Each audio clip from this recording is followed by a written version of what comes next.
The man, Noor, could never have imagined that despite having only one skill, counter, he might possess the potential to become the greatest adventurer. He practiced with a wooden sword, and within a year, he could deflect over 10 wooden rods simultaneously.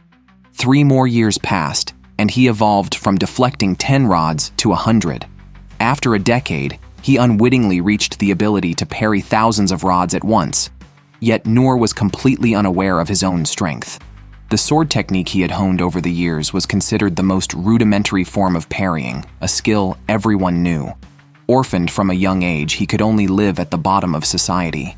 This led Noor, who believed himself to be weak, to spend his days doing menial labor or helping neighbors find their lost cats, oblivious to the fact that his abilities had already surpassed those of the legendary sword saints. However, during an unexpected event, he accidentally unlocked his potential. What was thought to be a useless skill suddenly proved immensely powerful, allowing him to instantly kill the Minotaur King, a creature even the kingdom's nobility feared, right before everyone's eyes. In this era where adventurers were ranked, Noor was placed at the very lowest, F level. This was due to a special training facility known as the Training Ground, where people could choose from 6 different professions. Surprisingly, after undergoing training in all available professions, Noor failed to learn any skills deemed essential for adventurers, leading the Training Ground to categorize him as the weakest, F level. Despite this, Noor did not give up entirely. He humbly pleaded with the Guildmaster, hoping to be granted the title of adventurer. Fortunately, the Guildmaster agreed to his request and occasionally provided him with some tasks to sustain his life. Gradually, Noor discovered that aside from his defensive skills, which were deemed useless, other abilities could subtly change his life. For instance, the strength enhancement skill he learned at the warrior training facility allowed him to carry goods 5 times heavier than usual. Or the minor healing skill, considered so low level that it wouldn't even be used on dogs, helped alleviate his fatigue with continued use. Though he knew these skills were not practiced as diligently as his parrying, they always managed to help him at critical moments. Soon, Noor's task for the day was also drawing to a close. After his usual refusal of the supervisor's joking offer, he planned to head home to continue training his parrying skill. However, just as he was leaving, he caught a glimpse of a faint beam of light not far away. Someone was shouting for help, and at the same time, a gigantic bull appeared. Several royal guards were engaging it head-on, but they were no match for the Minotaur King and were swiftly cut down by its giant axe. Noor saw a girl in imminent danger and decisively used his stone-throwing skill. He hadn't thought to defeat the monster with this skill, merely hoping to divert its attention. Fortunately, the ploy worked, and the Minotaur King turned its focus to him. Just as the girl thought Noor was doomed, he cleverly dodged the attack, realizing that the enemy's strikes were not only heavy, but also fast. Even though he could parry, his sword was nearly knocked out of his hand. Noor didn't know how many times he could deflect such attacks, so he needed to find an opportunity to counterattack. It was then that Noor suddenly realized he didn't have any skills for counterattacking. What was he to do? Suddenly, Noor's thoughts were interrupted by the Minotaur King's next attack, which was aimed at the very spot where the girl was standing. Using his strength enhancement at the last moment and a parry, the cost was his sword being shattered. Was he going to die here? As he looked at the broken sword in his hand and used his parry, the weapon he deflected decapitated the monster. Noor had reached his limit, and he doubted himself. Despite years of training, he was left in such a sorry state by a mere town's bull. How could he possibly adventure around the world? The girl witnessed this scene, and just as she was preparing to thank him, Noor had disappeared without a trace. Looking at his trembling hands, Noor knew he needed more training. Noor had never expected that he would accidentally save a princess who had been imprisoned. Upon hearing the news, the king personally bestowed upon him an epic greatsword, simply because Noor was unaware that in order to kill Celia, the enemy nation had summoned Milo Talos, a monster from the abyss that even S-rank adventurers feared. However, Noor ended up beheading the monster with a single strike. Overnight, rumors spread throughout the streets. A mysterious figure wielding a rusty iron sword had slain Milo Talos in just 2.5 seconds. After the battle, the prince dispatched an elite troop to investigate, but they ended up being mistaken by Noor for perverts and shaken off. When he returned to the guild master was worried, thinking something had happened to Noor since a rare monster had appeared near the construction site where Noor had been working the previous night. Noor explained that he was too tired from completing a mission yesterday and had gone home, stopping by to clean his grandmother's drain on the way, which is why he was so dirty. Relieved, the guild master mentioned that the monster last night was extremely terrifying, noting that even he, a former A-rank adventurer, would not have escaped had he encountered it. Fortunately, it was slain by a mysterious man. Noor inwardly sighed in relief that he had only encountered a cow. After settling his payment for yesterday's work, Noor was about to accept a new mission when a voice suddenly stopped him from behind. It was the girl he had saved the day before, which almost scared the guildmaster to death, clearly aware of the girl's identity. The girl sought out Noor to express her gratitude for saving her life, but since the place was crowded, she hoped to speak with him privately outside. Hearing this, the guildmaster immediately intervened, cautioning Noor to be careful not to offend her due to her special status and to avoid drawing attention. The girl activated sound shield and concealment skills, making the nearby soldiers completely unaware of their presence. She apologized for using a remote sensing skill to find Noor and for taking him away while talking to the guildmaster. To repay Noor for saving her life, her father wanted to meet him and was prepared to use the family fortune to give him the sincerest thanks. However, Noor felt that defeating a cow in the town was nothing special, and that a simple thank you was more than enough. The girl was taken aback, insisting on giving Noor some benefits, but he really didn't need anything. Noor had never expected the girl to start crying as she spoke, even stating that she would stay by his side until he was willing to accept her thanks. Seeing the girl's relentless determination, Noor was reminded of his own childhood determination to become an adventurer, constantly pleading with his teacher to let him train. Thus, Noor also agreed, while stating that he would not accept an overly extravagant thank you. In the blink of an eye, the young girl had brought Noor to a massive mansion. It was then that Noor understood why the guild master had instructed him to mind his manners. The other party must be a wealthy family or nobility. The girl's name was Lindbergh Clays. Along the way, they encountered a female knight named Inez, who, upon learning that Noor was Lindbergh's lifesaver and was going to meet her father, took it upon herself to lead the way. Noor, mistaking her for a maid due to her armor, wondered how she managed to clean while dressed so heavily. However, for some reason, Noor felt that Inez was quite wary of him. They hadn't walked far before encountering a blonde knight. Seeing Noor behind Lindbergh, he must have assumed he was the formidable adventurer from the rumors, but judging by his attire, he seemed weak. Inez interrupted him and suggested they all head to the hall together, whispering that the more guards, the better. The blonde knight quickly understood that the unremarkable man in front of him was not as simple as he appeared. Meanwhile, in the hall, the king and his son Rain were discussing the imminent outbreak of war, as the neighboring country had violated a non-aggression treaty. The previously summoned Milo Taulos was part of their scheme to force the king to hand over the ownership of a labyrinth. If refused, more threats would follow. The war between the two countries had become inevitable. As everyone arrived in the hall, the knights all knelt down. Being from a remote area and not of noble birth, Noor was clueless about the etiquette for such an occasion and apologized in advance for any possible rudeness. However, this pleased the king, who didn't mind the lack of formalities and found it more comfortable to converse this way. The king once again thanked Noor. Without his intervention, his daughter might have been reincarnated by now. Noor, not overly concerned, thought that accepting the thanks meant he could soon go home to bathe and rest. But the king insisted that Noor could not leave empty-handed, offering him land or wealth, whatever he wished. Noor, however, wanted nothing.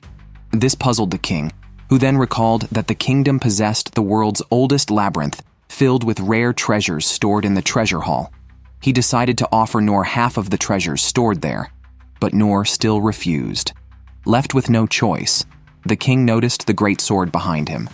Thus, he made a choice for Noor. The sword, though not very attractive and once used by the king himself, had become merely a decorative piece. Worried that Noor might refuse again, the king suggested that since he had retired many years ago, it would be better for the sword to be in Noor's hands rather than continue to lie dormant here. However, as soon as Noor grasped it, he felt an immense weight, and with his enhanced strength, he swung the sword, unleashing a powerful wave of energy. The king was surprised that Noor could wield the two-handed sword with just one hand. The king then made another request to Noor, asking him, if he didn't mind, to train Lindbergh. With recent unrest everywhere, it would be beneficial for her to learn by Noor's side. Confused, Noor felt he had little to teach, being weak himself, and believed such matters should be decided by the individuals concerned, feeling that parental interference was generally unwise. This amused the king, who decided to leave the decision up to Lindbergh herself. At this point, Noor bid farewell to the king. On his way back, Noor felt the greatsword in his hand. Such a heavy sword was perfect for training. Even the width of this greatsword was about the same as the drainage ditch at his grandmother's house. If used to clean the ditch, the efficiency would definitely increase significantly. The king might never know that Noor's ideas were so outlandish. It was at that moment that the blonde-haired man blocked Noor's path. His name was Gilbert, and he wanted to witness Noor's strength. The girl casually swung her dagger, and the giant tree behind her split into two in an instant. This was the holy technique of the thief class, the dragon blade. Then, she pulled out the shadowless sword, showing Noor the swordsman class's holy technique. It turns out, the girl's purpose in demonstrating her power was to ask Noor to be her master. Little did she know, at that moment, Noor was utterly bewildered. After all, he only knew one move: parry. Why would this genius, proficient in 6 class techniques, want him as a master? To show the girl his own weakness, Noor used a plain and simple life skill. Unexpectedly, this act only deepened the girl's misunderstanding. Aside from Lindbergh, another person had recently witnessed Noor's capabilities. Gilbert, known as the Saint of Spears and a battle enthusiast, often challenges strong opponents to duels. Today, he had approached Noor, but as the fight progressed, he realized something was off. No matter how he attacked, he couldn't hit his opponent. Noor thought Gilbert was deliberately holding back, reluctantly telling him not to worry about him and to go all out. Hearing this, Gilbert became serious, and his speed increased significantly. However, to Noor, although Gilbert was faster, he was completely unguarded at the moment of each dodge. It seemed as if he was intentionally allowing himself to be attacked. Noor believed these were deliberate flaws, and he must not be deceived. Unbeknownst to him, Gilbert was profoundly shocked. No matter which spear technique he employed, he just couldn't hit his opponent. Then Noor asked him to speed up even more. An angry Gilbert unleashed his ultimate move, thinking he had the upper hand. But when the smoke cleared, he found his opponent had already dodged. Yet, Noor conceded defeat and left, fearing for his safety afterward. He had thought he was improving, but Gilbert's move dispelled that notion. At that moment, he had used all his strength to enhance his body and stealth, just managing to dodge that shot. Had Gilbert not intentionally slowed down, he would have been dead. Indeed, a true master is beyond his understanding. All the while, that master was nearly shutting down internally. His subordinates thought Gilbert had won, but only Gilbert knew how strong that man really was. To dodge attacks so effortlessly and not even strike back was one thing, but to even evade a supersonic spear technique without clearly seeing the opponent's movements was another. What frustrated Gilbert even more was that he thought Noor had conceded defeat and left just to save his own face because his subordinates were present. However, Gilbert couldn't have guessed that Noor left simply because he had more important things to do. It was time for him to go back and clean up the garbage. Surprisingly, he used a divine sword forged by a dragon to clean the sewer. More absurdly, while looking at the giant sword, Noor thought of even more uses for it, such as using the blade as a boat paddle, or even to grill pizzas. He even considered making a good amount of money by using it for teppanyaki. Though the ideas were pleasant, he was only capable of a basic fire magic technique, light fire, which wasn't quite enough for cooking teppanyaki. Lindbergh's arrival interrupted Noor's thoughts. After chatting for a while, Noor learned that she had specifically come to ask him to be her master. She volunteered to take care of his daily life and hoped to learn techniques and knowledge from him during that time. This puzzled Noor all the more, as it seemed unreasonable for anyone to want him as a teacher. Therefore, Noor outright rejected her. Lindbergh thought Noor was rejecting her because he saw her as weak, and she quickly asserted that she was the best student from the 6 major vocational academies. Even so, Noor rejected her again, nearly bringing Lindbergh to tears. In her view, Noor must have thought she was boasting. She then took out her wand and cast 2 high-level magic spells. Following that, she pulled out a dagger and demonstrated the thief class's holy technique, slicing a giant tree behind her in half instantly. She then showed the swordsman class's holy technique, cutting another large tree in half. Noor hurriedly stopped the excited Lindbergh. Having witnessed the skills Lindbergh had just displayed, Noor realized she was a super genius. Compared to himself, who only knew basic skills, her excellence made him feel somewhat embarrassed. To show Lindbergh how inept he was, Noor decided to demonstrate it to her in reality. On the way out, Lindbergh, deep in thought, looked at her own light fire technique. The sage Oaken from the Magic Academy had once shown her his light fire technique, which was larger than usual. Oaken explained that even a basic ignition skill after his 200 years of accumulation could become stronger, something not achievable overnight. However, the light fire technique Noor demonstrated was several times larger than that of Oaken, the world's top magician, which shocked Lindbergh into silence. The misunderstanding deepened. Instead of discouraging Lindbergh, it only made her more determined to become his apprentice. The man could never have imagined that the goblin, considered the weakest creature in people's tales, was actually a muscular hunk with 8-pack abs. What surprised him even more was that this was not just any goblin. It was a disaster-level goblin emperor. As for Tuka, who was on his first adventure, he thought it was just a normal goblin because he had heard that goblins have green skin, stand on 2 feet like humans, and have beast-like sharp eyes. Moreover, his quest for the day involved goblins, so everything seemed to match up. Ever since Lindbergh had joined him, Tuka had been able to accept quests near the royal capital. As a B-level adventurer, Lindbergh could have taken on more challenging quests, but with the lowest level Tuka, they could only hunt weaker goblins. However, even if it was just goblins, Tuka was very excited.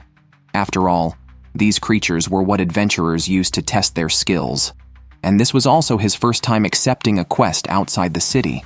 As the two headed towards the forest of monsters in the outskirts, Tuka asked what kind of creature a goblin was. Lindbergh was momentarily stunned by the question, but then realized Tuka was testing whether she knew about goblins. She then seriously answered about the places where goblins were found, and their habits. This made Tuka feel even more embarrassed because it was clear that Lindbergh knew much more than he did. What could he possibly teach Lindbergh?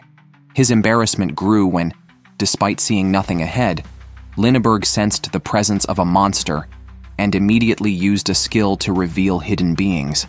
Indeed, a giant goblin appeared, marking the first time Tuka had seen one. Tuka found that the goblin was much larger than he had imagined. Although what he saw was completely different from the rumors, the physical characteristics matched perfectly, which surprised him. Such a robust body was actually considered a mere underling by the people. Watching Lindbergh stare blankly to the side, Tuka thought she lacked practical experience. However, unbeknownst to him, Lindbergh was not inexperienced. Rather, she was too experienced. She had recognized that this was a goblin king, a disaster-class mutant, an illegally created magical creature. Hearing Tuka psyching himself up, Lindbergh thought he had sensed the presence of the Goblin King, which is why he had shown naive joy when receiving the quest. It turned out all of this was a play he staged to secretly eliminate the crisis. With this realization, Lindbergh felt more confident. However, the Goblin King was not infamous for nothing. Besides being tough-skinned, its body was also very agile. Lindbergh released several skills in succession, all of which were dodged by its nimble movements. Although she managed to hit the Goblin King with an explosion spell, Lindbergh quickly discovered that it could rapidly heal itself using a magic stone on its head.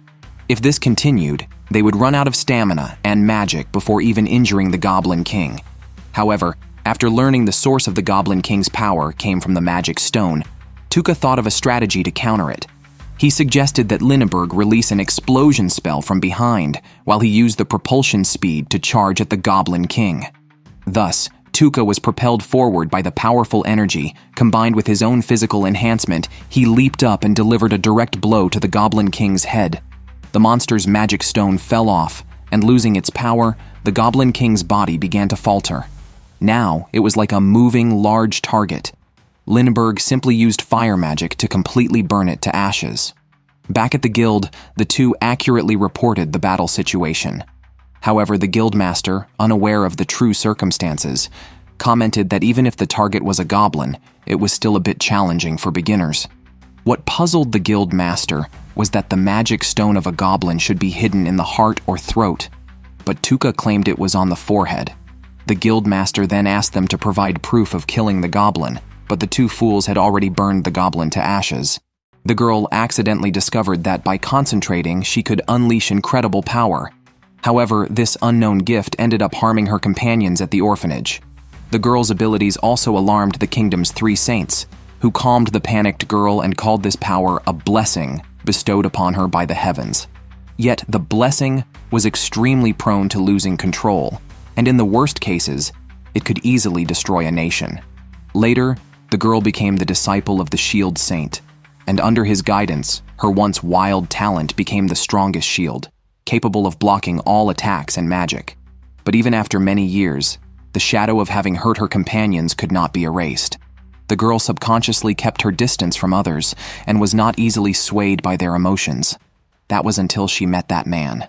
It was during a prolonged battle against a beast tide that the Shield Saint mentioned the name of this man. Not just this time, since she had been following the Shield Saint. She had heard this name many times. A person whose strength even the Shield Saint acknowledged. This stirred inside Inez an envy she shouldn't have felt. And now, that man was sitting right behind her. On the surface, she accompanied the male protagonist and another to the mountainous region on a mission commissioned by the prince. But she also carried a secret order from the prince. What seemed to be an ordinary mission heading northwest was actually a contingency plan to help Lindbergh escape a life-threatening crisis. The prince discovered a conspiracy by the Magocracy against the kingdom. If Inez heard the news of the capital's destruction during the mission, she was to take Lindbergh to the Holy Pope's nation according to the prince's orders. However, Noor was unaware of these details. To him, this just seemed like a well-funded mission. No different from a sightseeing trip, especially since he had never been outside the capital's vicinity.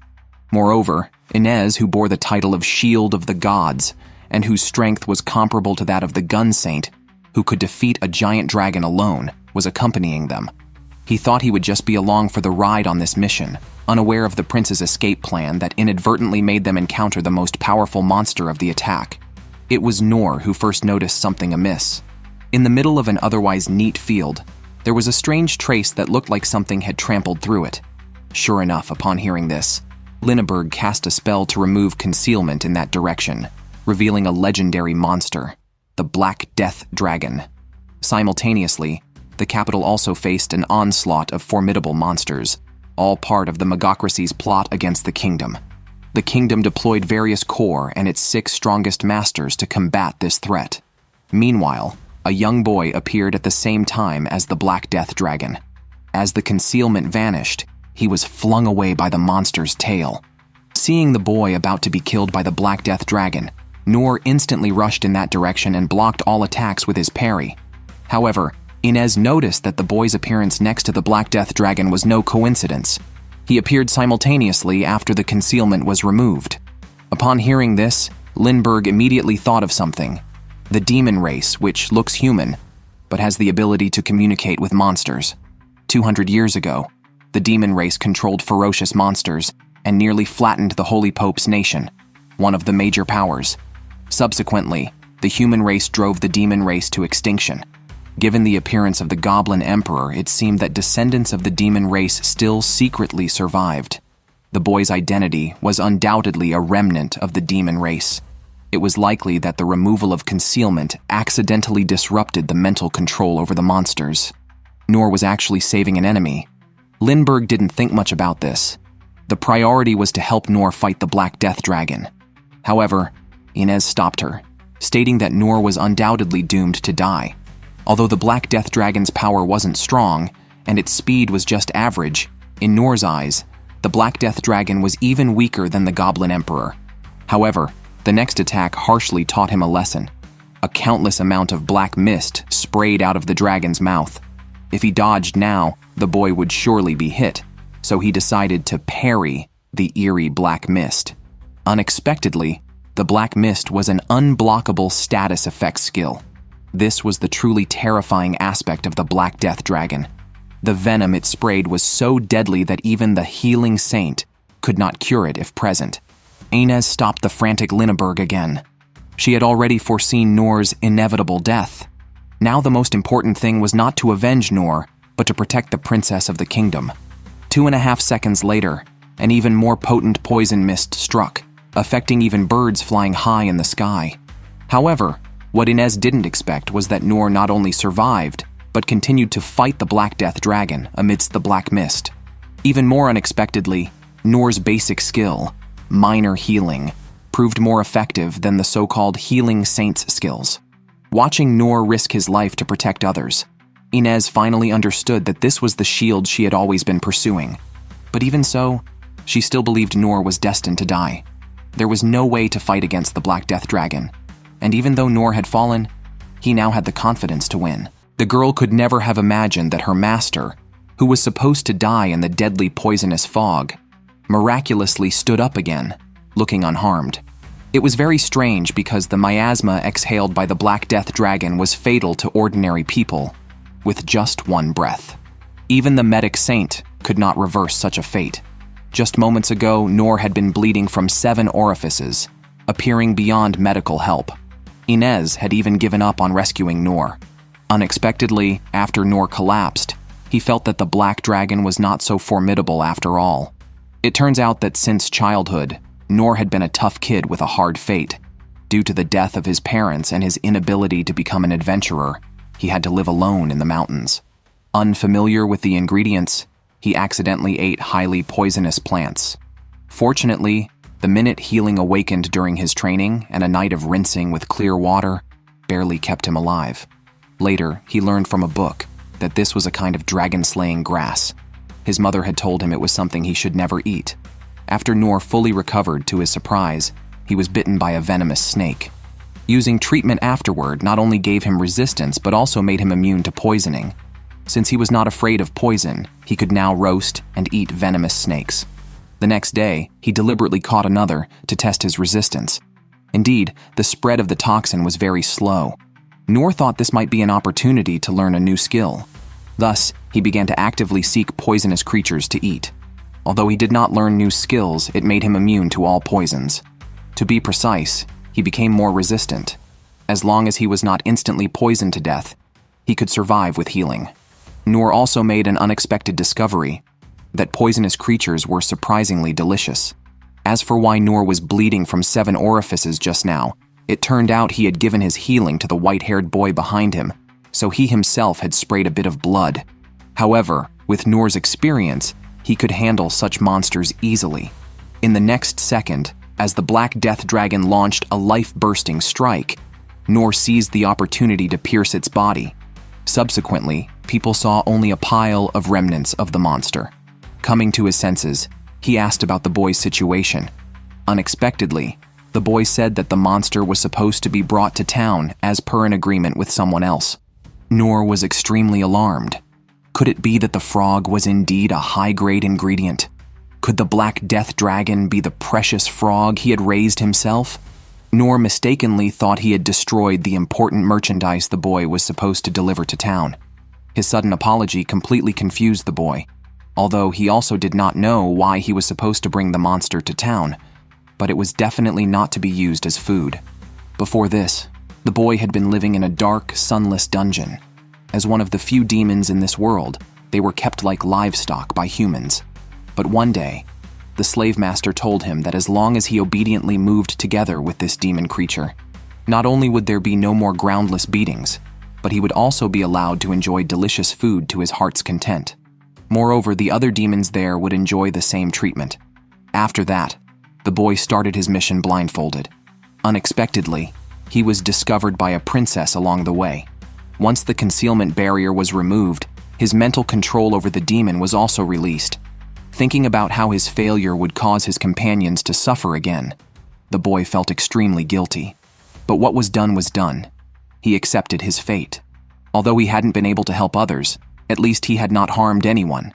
Dying here might not be such a bad thing.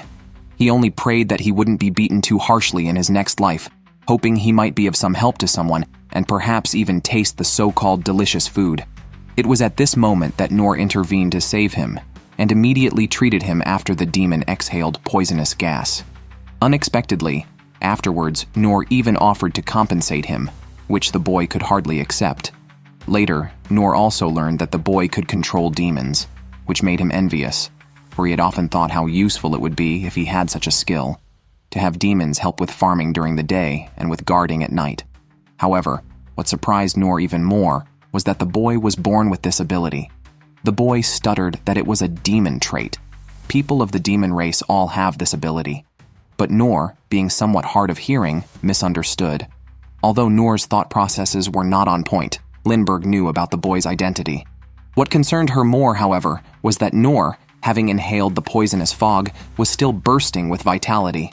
The only reason she could think of was holy chi, a state that can be achieved only by cultivating one's body to the utmost limit. It not only purifies everything it touches, but also heals any injuries. However, it is worth noting that even the medic saint took 40 years to reach this level of cultivation, and yet Noor had learned it at such a young age. Just as she was pondering this, an unexpected guest appeared, a man with his upper body bare.